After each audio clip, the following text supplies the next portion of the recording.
Terror stalks the night as Zambar Bone and his bloodthirsty moondogs hold the prosperous town of Silverton to ransom. You're an adventurer, a sword for hire, and the merchants of Silverton turn to you in their hour of need. Your task takes you to the dark, twisting streets of Port Blacksand in search of vital information without which the ultimate defeat is impossible. Thieves, vagabonds, and creatures of the night lie in wait to trap the unwary traveler, and often your only choice is to kill or be killed.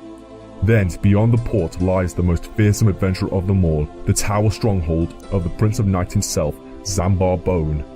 A pencil and eraser are all that you need to embark on this thrilling adventure of sword and sorcery, complete with its elaborate combat system and a score sheet to record your gains and losses. Before embarking on your adventure, you must first determine your own strengths and weaknesses by rolling dice to determine your initial scores. On pages 18 and 19 there's an adventure sheet which you may use to record the details of an adventure. On it you will find boxes for recording your skill, stamina and luck scores. You are advised to either record your scores on the adventure sheet in pencil or make photocopies of the sheet to use in future adventures. To determine your initial skill, stamina and luck scores, roll 1 dice, add 6 to this number and enter this total in the skill box on the adventure sheet. Roll both dice, add 12 to the number rolled and enter this total in the stamina box. Roll 1 dice, add 6 to this number and enter this total in the luck box. Skill reflects your swordsmanship and fighting expertise. The higher, the better. Stamina represents your strength. The higher the stamina, the longer you will survive. Luck represents how lucky a person you are. Luck and magic are facts of life in this fantasy world you are about to explore. Skill, stamina and luck scores changes constantly during an adventure, so keep an eraser handy. You must keep an accurate record of these scores, but never rub off your initial scores. Although you may receive additional skill, stamina and luck points, these totals may never exceed your initial scores except on very rare occasions when instructed on a particular page. When you are told to fight a creature, you must resolve the battle as described below. First, record the creature's skill and stamina scores as given on the page in an empty monster encounter box on your adventure sheet. The sequence of combat is then roll the 2 dice for the creature, add its skill score. This total is its attack strength. Roll 2 dice for yourself, add your current skill. This total is your attack strength. Whose attack strength is higher? If your attack strength is higher, you have wounded the creature. If the creature's attack strength is higher, it has wounded you. If both are the same, you have both missed. Start the next attack round from step 1 above. If you wounded the creature, subtract 2 points from its stamina score. You must use luck here to do additional damage. See using luck in battles below. If the creature wounded you, subtract 2 points from your stamina score. You may use luck to minimize the damage. See below. Make the appropriate changes to either the creature or your own stamina score and your luck score if you use luck, and begin the next attack round. Repeat step 1 to 6. This continues until the stamina score of either you or the creature you are fighting has been reduced to 0, meaning death. Sometimes you will be told to test your luck. As you will discover, using luck is a risky business. The way you test your luck is as follows. Roll 2 dice. If the number rolled is equal to or less than your current luck score, you have been lucky.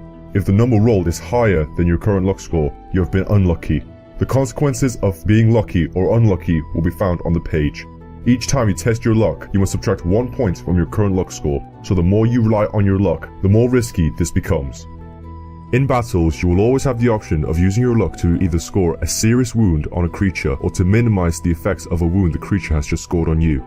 If you have just wounded the creature, you may test your luck as described above. If you are lucky, subtract an extra 2 points from the creature's stamina score, i.e. 4 instead of 2 normally. But if you are unlucky, you must restore 1 point to the creature's stamina, so instead of scoring the normal 2 points of damage, you will have now scored only 1. If the creature has just wounded you, you can test your luck to try and minimize the wound. If you are lucky, restore 1 point of your stamina, i.e. instead of 2 points of damage, it has only done 1. If you are unlucky, subtract 1 extra stamina point. Don't forget to subtract 1 point from your luck score each time you test your luck.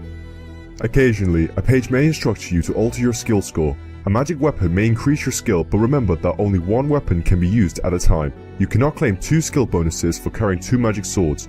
Your skill score can never exceed its initial values unless specifically instructed. Drinking the potion of skill, see later, will restore your skill to its initial level at any time. Your stamina score will change a lot during the adventure. As you near your goal, your stamina level may be dangerously low and battles may be particularly risky, so be careful. You start the game with enough provisions for 10 meals. A separate provisions remaining box is provided on the adventure sheet for recording details of provisions. You may rest and eat only when allowed by the instructions on the page, and you may only eat one meal at a time. When you eat a meal, add 4 points to your stamina score and deduct 1 point from your provisions. Remember that you have a long way to go, so don't forget to use your provisions wisely. Don't forget, your stamina score may never exceed its initial values unless specifically instructed on a page. Drinking the potion of strength, see later, will restore your stamina to its initial level at any time. You will find additions to your luck score awarded when you are particularly lucky. Remember that, as with your skill and stamina, your luck score may never exceed its initial value unless specifically instructed on a page. Drinking the potion of fortune, see later, will restore your luck to its initial level at any time and increase your initial luck by 1 point. You start your adventure with a sword, leather armor and a shield, a backpack containing provisions for the trip, and a lantern to light your way, but you will find lots more items as the adventure unfolds. You may also take a magical optional which will aid you on your quest. Each bottle of potion contains enough for 2 measures, i.e. it can only be taken twice during an adventure. Each time it is used, make a note on your adventure sheet. Choose one of the following: a potion of skill, restoring skill points; a potion of strength, restores stamina points; a potion of fortune, restores luck points and adds 1 to initial luck. These potions may be taken at any time during the adventure. Taking a measure of potion will restore skill, stamina and luck scores to their initial level. The potion of fortune will increase your initial luck score by 1 point and restore luck to this new initial level. There is only one true way through the City of Thieves, and it will probably take you several attempts to find it. Make notes and draw a map as you explore. This map will be useful in future adventures as it will help you identify unexplored sections of the dungeon. Not all areas contain treasures. Many merely contain traps and creatures which you will no doubt fall foul of. There are many wild goose chase passages, and while you may indeed progress through to your ultimate destination, it is by no means certain that you will find what you are searching for. The one true way involves a minimum of risks, and any player, no matter how weak on initial dice rolls, should be able to get through fairly easily. May the luck of the gods go with you on the adventure ahead. If you do not have a pair of dice handy, dice rolls are printed throughout the book at the bottom of the pages. Flicking rapidly through the book and stopping on a page will give you a random dice roll.